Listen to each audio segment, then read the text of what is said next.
Because down there, you know, it's yesterday at home, and then we never knew whether the game was rained out, and we never knew whether it was daylight saving or what. And so we just gave up. And later, it worked out that we got the World Series through transcriptions. But whenever I'd run them in the club, they always seemed to be an anticlimax, because if the men knew the results, they were never interested in the play-by-play. It was just a kink I couldn't understand.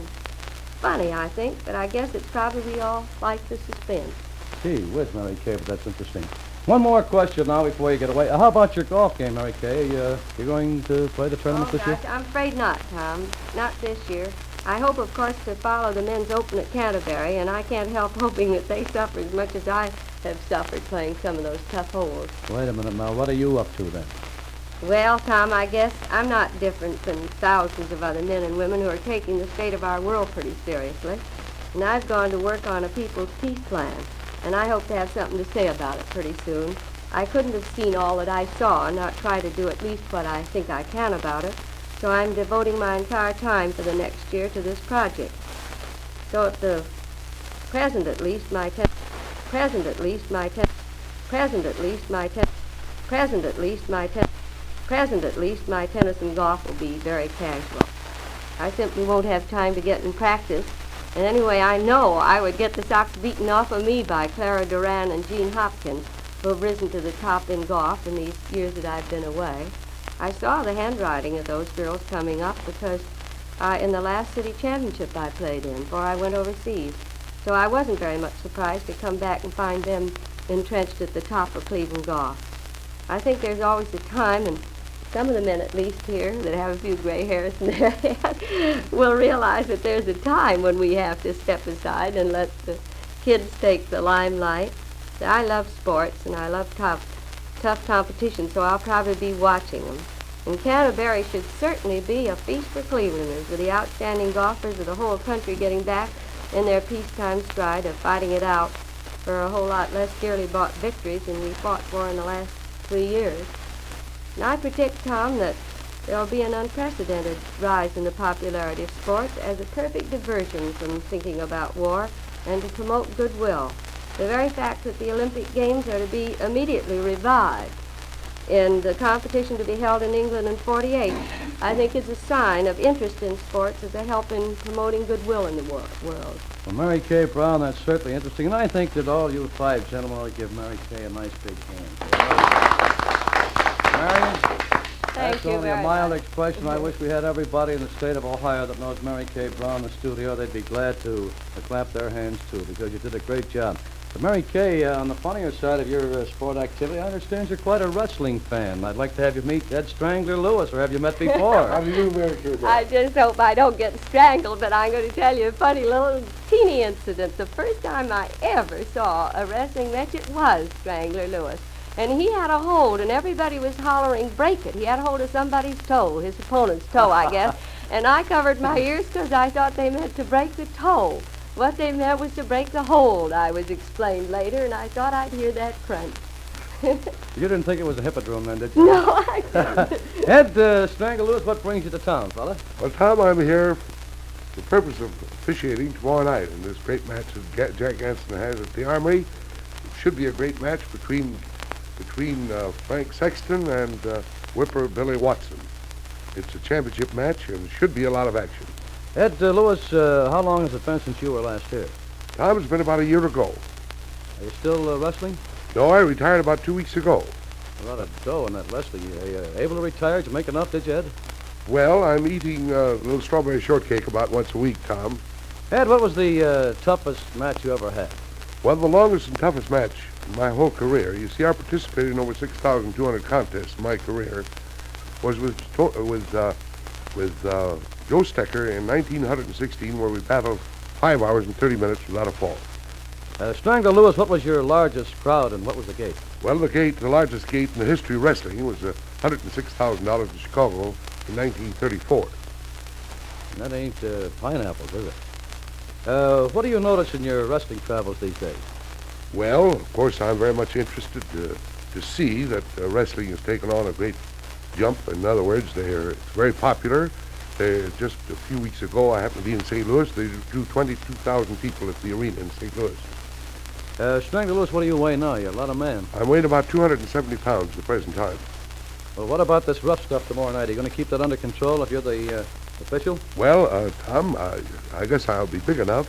Of course, you realize wrestling is a pretty rugged game, and you have to permit some of it, but the unnecessary roughness, of course, I'll be there to watch that. I didn't know they had any unnecessary roughness in wrestling, but that's all right with me. And by the way, did you ever meet our pal Jack Ganson in the ring there? No, I never met him in the ring, but I wrestled for him. Of course, Jack is a great promoter. I don't know how good he was in wrestling. He has a reputation of being a pretty good amateur wrestler, but in his professional work, I don't know just how good he was. I'd like to find out that after the match, we might have a little go, but I'll tell you later. Well, we'll certainly have a little go after the match, but friends, we can recommend that too. The match, but friends, we can recommend that too. The match, but friends, we can recommend that too. It's a title at stake tomorrow night. Jack tells me the tickets are going like hotcakes. They are on sale at the usual places.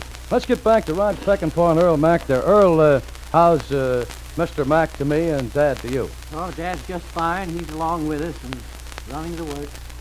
Earl, tell us something. You met those Eastern teams a lot more than Western teams. What do you think, New York and Boston? Well, I think Boston's playing a little stronger than. To me, they look like they're playing a little stronger than the way the club is. I think, like in New York, of course, New York has that same club, and if Dickey stays in there, I believe they're going to come through pretty good. Incidentally, Earl, that's rather something out of the ordinary, miraculous, I was going to say, but that's not exactly the word about this fella Dickey making that comeback after being as old as he is, and a big, lean fella like him. Well, you know, Dickey's playing with a broken toe. He broke his large toe in the down south, and they have a special shoe made for him, and that's the reason he's in there now. I think just as soon as Dickey gets back and gets in good shape, and the way those fellas can hit, why, you know, they seem like they're balanced. They seem they're sure of themselves, much better than the Boston club. Earl, one of our friends downstate here wrote us a letter. Wanted to know, does Connie Mack still give signals from the bench?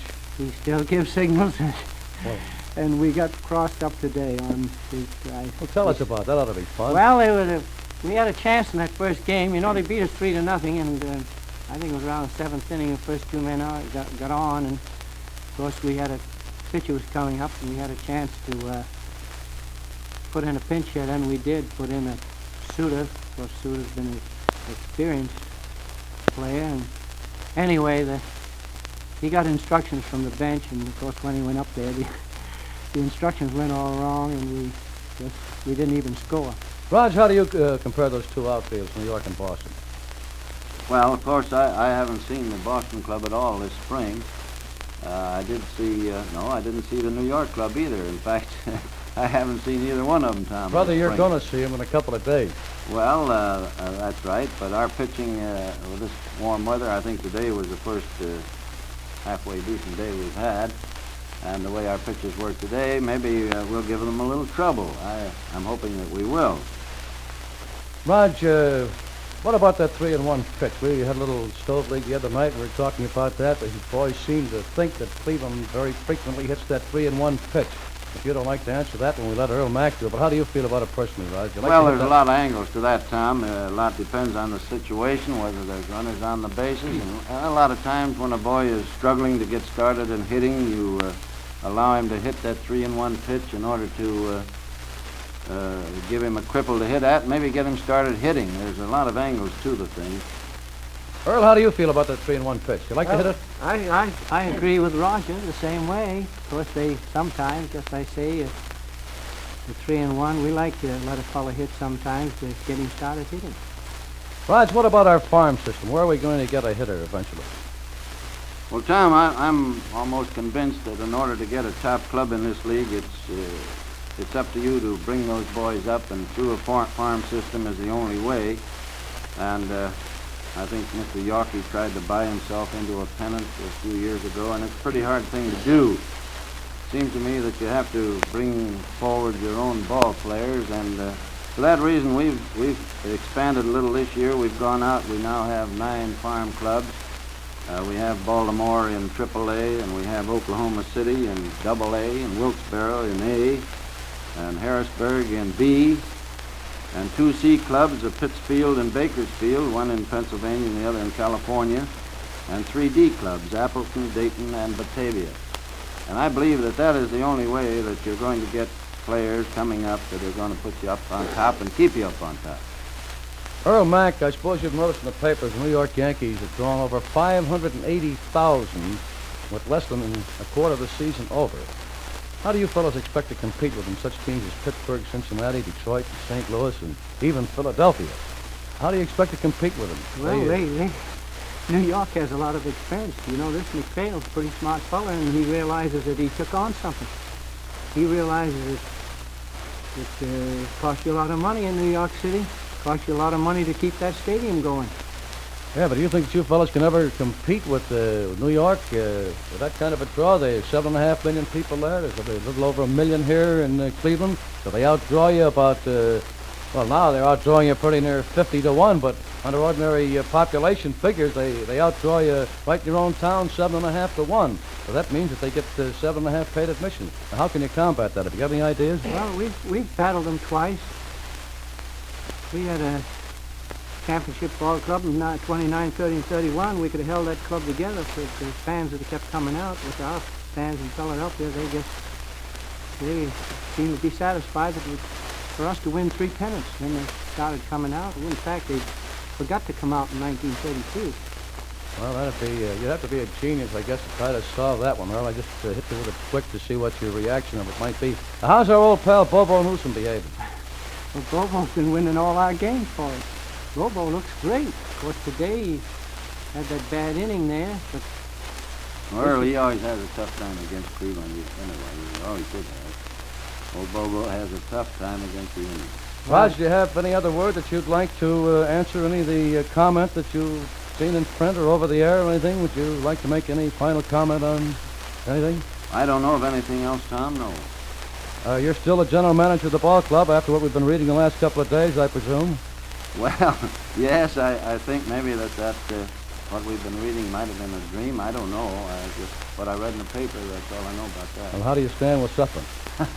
Well, Al and I are the best of friends. Well, ladies and gentlemen, from all we can learn, there's been no great deal to sell the Cleveland Indians, and Al Sutton, you know, is a sort of a genius. They said he wouldn't build the arena, and now there's some folks saying that he won't build this sports palace, but Al Sutton is rather unpredictable. But there's nothing, nobody will say anything yet, so that's where it lays. Now, we'd like to say thanks to you, Ed Strangler Lewis, and to you, Earl Mack. Loads of luck to you, and one of the dearest friends I've ever had in sports, your dad, Connie Mack. Thanks, Raj, and drop in frequently. The microphone is always yours if you want to talk to your baseball folks. Thank you, Ollie Downs. Loads of luck to you on Friday night with your great show. And Mary Kay Brown, thank the Almighty for bringing you back.